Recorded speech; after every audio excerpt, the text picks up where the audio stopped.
That indicates rotation. There is no question about it. This is a situation that is potentially very dangerous. You are so fantastically talented with the weather. Izzy, nice job. 4 players right now are tied at 5 under par. 5 under par. I don't think I could even get 5 over par. Despite those rain showers through the afternoon, it's actually the warmest day of the week. Welcome in on this Sunday morning. You're watching the Academic Challenge here on NBC 24. Kindergarten students at Riverside Elementary getting a jump start at weather prediction. Oh my God. With my own method of inexact science, I attempted to determine how severe this season may be as a whole. And if you're feeling cold, you can just wrap up in your little Pyeongchang blanket. I play the trombone. That's crazy. Isn't the instrument like as tall as you are? Yeah, I can only go up to number 6. Temperatures in the middle 80s, sunny skies, and beautiful conditions. You're seeing this storm here fired up now in Lenawee County and moving forward at a rate of about 40 miles an hour. This is going to take its time arriving in parts of northwest Ohio that are closer to our 475 loop and the 75 corridor. NBC 24's meteorologist Kimberly Newman has an update on those. Kimberly, any other reports of damage? Yeah, absolutely, you guys. So we had 3 homes that were fully destroyed that are considered now uninhabitable, 1 inch away from potentially breaking into that category and making this one of the wettest Februaries ever in Toledo. The tornado was on the ground for a period of over 15 minutes. And they wanted to make sure that the symbol of their organization was something fun and brought joy to people. I could not think of a better way to do it than with a red nose. Whether I'm meeting people in the community or teaching students at a school weather chat, I'm in my element when I'm educating an audience. Yeah. And that is why I'm a meteorologist. Now, your Weather Authority forecast with meteorologist Kimberly Newman. Thanks for watching this evening. We are mostly dry across the area, but if you look really closely right there, you can see an isolated shower north of Findlay here tonight. There's a good chance none of those rain showers are actually even making it to the ground, so we can continue to enjoy some very summer-like conditions as we roll through this week. 83 degrees in Toledo, a wind coming out of the north at 10 miles an hour. That's a combination of warm air, a cool breeze, and very dry conditions. Our dew point 20 degrees lower than the temperature. It's not even that humid out there. So feeling great as we head through this afternoon, but notice some changes are on their way. Wednesday and Thursday, we're slightly warmer into the middle 80s there with an increase in humidity. Had to say it right. It is on its way, so prepare for that. Friday, we're cooler behind our next band of showers, but we warm up once again. I expect Monday of next week to have us in the upper 80s, some of the warmest temperatures of August so far. You can always track these changes with our NBC 24 weather app. It is a free download, and it is the perfect way to be on the go and tracking the radar at the same time. We've got thicker cloud cover building as we head through the evening hours tonight, but very few of those clouds actually carry the threat of rain showers. And watch closely, because a lot of that cloud cover tends to fade in and fade out, fade in and out. So a lot of it doesn't actually even sustain throughout the evening hours, which means we'll still have plenty of opportunities overnight tonight to see some stars before you're waking up tomorrow morning. Now, as we head into tomorrow morning, Wednesday provides us with mainly dry conditions and really comfortable weather overall. I believe as we get through Wednesday afternoon, we could see some added cloud cover out there, but this is the day this week that I can guarantee there is no threat of any rain showers on the radar. We jump to 3:30 p.m. That's when I see some convection building. That's when we get a lot of lift in our atmosphere, but nothing actually reaches the ground as far as rain shower chances, thunderstorms, etc. It's not until Thursday that I see all of those things slowly developing and rolling through. This is 9 o'clock Wednesday, a nice peaceful evening, but very mild conditions. And now at this point, we are a little bit more muggy as well. I want to walk you through the next couple of days here with our Futurecast rain totals, because at this point we're now about 3/4 of an inch below average for this year's, or this season's rather, totals. And if we move this from Thursday morning through the afternoon hours and of course into our Friday, we could potentially see up to an inch of rainfall with this one single event.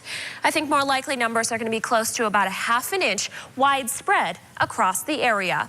Tomorrow, keep in mind, we do have the influence of that lake breeze, especially through the afternoon. So temperatures are likely to top out a little bit lower. That's the upper 70s and lower 80s, as opposed to those middle 80s closer to Lake Erie. My 7-day forecast has details of the next couple of days here. Thursday, obviously the day to watch. Steady rain shower chances are possible. Believe it or not, Dane and Ryan, we have a double situation here, where a double threat, I should say. We have a warm front rolling through, then a cold front, so there will be multiple rain chances throughout the course of the day there Thursday. All right, Kimberly, thank you. Now, your Weather Authority forecast with meteorologist Kimberly Newman. This time yesterday, I was telling you that our area was under a slight risk for severe weather. Now this time today, I'm telling you we are now under an enhanced risk. The Storm Prediction Center issues these risk areas, these smaller polygons, to show just how great the risk is. Not only are we under this deep orange, that enhanced risk area for most of our viewing area, but we're also looking at a 45% wind risk area. That means strong and gusty winds are likely to cause damage tonight.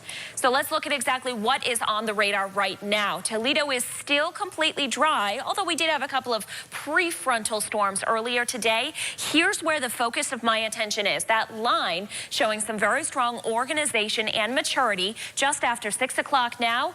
And we're looking at over 500 strikes of lightning from time to time this evening. So let's get in on that band. Here is some of that very heavy rainfall. This is through parts of northern Indiana, right over Angola there, with a lot of that lightning, and then tracking into northwest Ohio and southeast Michigan. Notice we're just on the cusp of coming into Ohio for parts of Williams County. Hillsdale is now in the clear. Hillsdale seeing reports of hail up to a ½ inch size in diameter, more of which I think is likely to fall right now over parts of Hudson, Michigan. And you can see how all of this is pulling down south now through Lenawee County, where there is an active severe thunderstorm warning. Moving a little bit farther off to the east from there, Tecumseh getting some heavy rain. Very little lightning actually overhead here, and we're seeing more of those rain showers out towards Milan. But the general picture here is that many of our communities are still under the gun for severe weather tonight. Timing out between 7 and 8,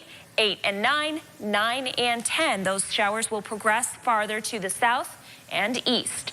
Our storm threat looks like this. Rain showers, a moderate level, winds very gusty, likely over 70 miles an hour, and small hail, as we've already seen in Hillsdale tonight. Again, look at this at 7 o'clock, making slow but steady progress across the Ohio-Michigan border and pulling south of Toledo after 8 o'clock. So once we feed on that energy that's out there, the available potential, these storms will start to fizzle out, roll away, and leave just a little bit of light rain after 11 o'clock this evening. Cloud cover moves out as well, and our winds calm down as we head into your Tuesday. Tuesday's not entirely dry, though. If you watch the map, you'll see thicker cloud cover and isolated sprinkles through the course of the afternoon. Our showers tonight are likely to be somewhat severe out there, so be sure to stay weather aware this evening. That is, however, the only chance of severe weather for the next 7 days. And remember, before the break, I told you we would see the impacts from Hurricane Irma here in our area. We will see that in the form of sunny, dry, and slightly warmer weather towards the end of this week, Ryan, because Irma will create a blocking pattern, which holds a nice, beautiful high-pressure system overhead for us. Twice a year, meteorologist Kimberly Newman takes a hard look at local climate data and forecasts for the season ahead. So will we have a wetter season than average, warmer, cooler, maybe more severe? Kimberly joins us now. Did any of your findings actually surprise you this time around as we plan for summer 2018? Ryan, Jamie, this summer in the city of Toledo and surrounding areas, we're unlikely to experience anything that's wildly out of the ordinary. But as residents of Lake Township will tell you, it only takes one bad run-in with severe weather to change your outlook forever. Tough times don't last, tough people do. So read the words scrawled on Superintendent Jim Witt's office wall in the reconstructed Lake High School. There are days when it feels like this happened yesterday, and then there are days when it feels like it was a lifetime ago. It was exactly 7 years, 10 months, and 26 days ago that an EF4 tornado rolled through Lake Township with 175-mile-per-hour winds. Well, it was terrible. It just sounded like a truck rumbling through. It was surreal. Everything else, all these things happen on the news and they happen somewhere else and you just hear about them and someone else tells you about them, and that day we were somewhere else. I mean, it was our turn. Still part of the administration more than 7 years post-storm, Lake Local Superintendent Jim Witt and high school principal Lee Herman were two of the first on scene after their school was destroyed. It was eerie going through the township because the only light you saw were that of emergency vehicles. We walked around, I think we had a flashlight, and it just, we couldn't believe how bad it was. In the halls of the rebuild, a photo of the graduating class of 2010 hangs just outside Witt's office. We change out all the photos around here every 2 years, but this one doesn't move, so it does not move. The photo doesn't move and the memories don't fade. For Lake High School graduate Steve Welling, the storm has become part of his family's legacy. And you know that saying that, oh, it will never happen to us? Well, that's certainly wiped away now. Erwin Welling, Steve's grandfather, became the 7th victim of the June 5th storm when the tornado threw him through a wall at 11 o'clock at night as he was reaching for a flashlight after the power went out. Going there the day after and helping clean up and seeing my grandparents' house and my dad's barn, his whole business just pushed to the ground.